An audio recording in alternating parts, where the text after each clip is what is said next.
You might not own a suit. You might not own cowboy boots. But almost everyone has at least one pair of jeans. They sit in closets of students, factory workers, presidents, actors.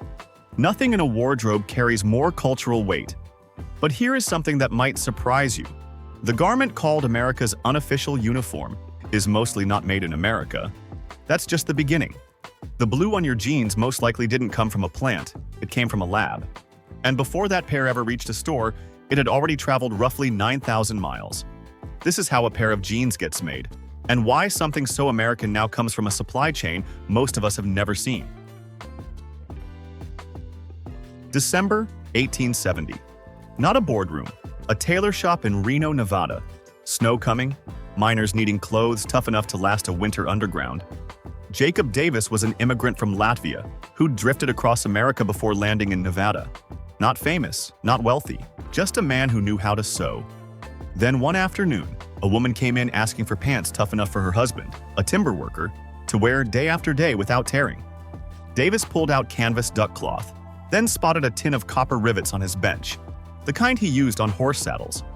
On a hunch, he hammered one into each pocket corner. The stress points, the places that always failed first. The pants held, word spread. Railroad crews, miners, construction workers. Davis couldn't keep up. He wanted a patent, but the $78 fee was out of reach. So he wrote a letter, imperfect spelling, messy grammar, to his fabric supplier in San Francisco. I have the invention, you have the capital, let's share it. The man who received it was Levi Strauss. On May 20th, 1873, the patent was granted. Davis ran the factory floor, Strauss ran the business. The name on every label was Strauss's.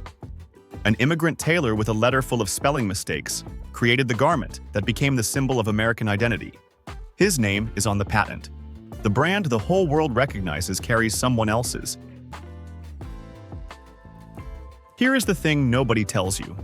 Most people think dyeing fabric means dunking cloth into a vat of color. With jeans, that's not how it works. They don't dye the fabric, they dye the yarn before any weaving happens. And the way they do it is the entire reason your jeans look the way they do after a decade of wear. A pair of jeans uses two different types of thread. Warp threads run lengthwise down the leg. Weft threads run side to side. Only the warp gets dyed. The weft stays white. That split is the foundation of everything. Hundreds of warp threads get bundled into a thick rope and fed through indigo dye baths. 6 to 8 passes. Each dip lasts 40 to 60 seconds, then the rope gets pulled into open air while oxidation does its work. The same chemistry as rust, just on cotton instead of iron. Then another dip, 6 to 8 times total. Here's what surprises most people. Indigo doesn't penetrate deep into the fiber. It only grabs the outer surface, a few microns per thread. The core of every strand stays white. That's the whole secret behind fading. Every time the fabric rubs against a car seat or catches on a workbench, a few microns of surface indigo wear away, and the white core shows through. A good pair of jeans doesn't resist fading. It fades in the right places, tracing the exact shape of the body wearing them. The crease at your knees, the worn patch at your thigh, that pattern is yours alone. Once dyed, the yarn goes to the loom.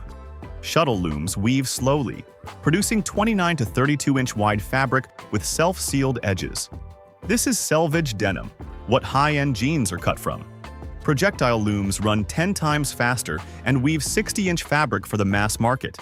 One machine, one $30 pair, one $300 pair. After weaving, fabric gets stacked up to 100 layers and cut by computer, every millimeter mapped to eliminate waste. Then sewing, more than 30 operations per pair. Pockets, seams, zipper, belt loops. And at each pocket corner, copper rivets. The exact design Jacob Davis hammered out in Reno in 1870. Nothing has replaced them. The final step is washing, not to clean, but to set feel. Light wash keeps denim crisp and dark. More cycles break down surface fibers and deliver that soft, already worn feeling right off the shelf. 6 to 8 dye baths, 30 sewing operations, cotton from Texas, dyed in India, woven in Japan or China, sewn in Bangladesh, shipped to a store in Ohio. All of it for a pair of pants you'll pull on without thinking twice. Here's something worth sitting with. In 1980, Levi's had 63 manufacturing plants across the United States. A pair of 501s was made from start to finish, within a few hundred miles of the person who'd buy it. Texas cotton, a Tennessee factory. The worker who sewed the inseam might have shopped at the same grocery store as the customer who wore them home. Today, that same 501 is assembled in Bangladesh, Mexico, or Vietnam. The name hasn't changed, the rivets haven't changed, but the inflation-adjusted price of a basic pair is significantly lower now than in 1980. Globalization didn't make jeans more expensive, it made them cheaper, and made the domestic industry disappear within a single generation. Two facts, side by side, cheaper jeans. No American factories left to make them. In the early 1980s, stonewashed jeans swept through popular culture. Pale, soft, worn in, like something with years of use already built in. People weren't buying jeans, they were buying lived experience, pre-installed. That feeling literally came from stone. Pumice went into washing drums with the jeans and tumbled for 45 to 90 minutes, scraping indigo off in patches until new fabric looked old. Around 1989, the stones quietly disappeared. Cellulase enzymes replaced them, proteins that create the same worn effect without the weight or waste. Today, many stone-washed jeans are finished by laser. The industry spends millions making new jeans look old. The feeling is real. The process isn't what the name suggests.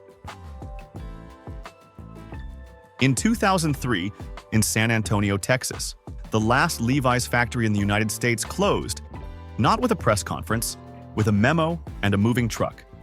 At its peak, Levi's had 63 American plants. Today, somewhere between 2 and 3% of all apparel sold here is made here. Not just jeans, everything. Someone in their 50s remembers "Made in USA" on a jeans tag like they remember a radio station. Not special, just the way things were. Someone in their 30s has never thought to ask why. Same brand, same copper rivets, two different worlds. Next time you pick up a pair, flip the waistband and find the small inner tag. 3 words. They describe cotton fields, dye vats, dozens of pairs of hands across multiple countries. Not a reason to feel guilty, just information worth having. The misconception didn't come from dishonesty, it came from distance.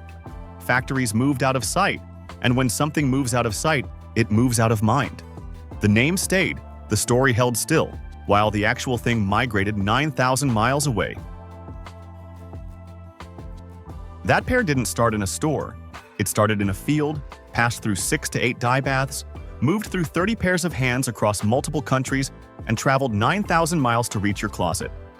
That is the process. We reveal how things actually work, one story at a time. If there is something you would like us to explore next, let us know.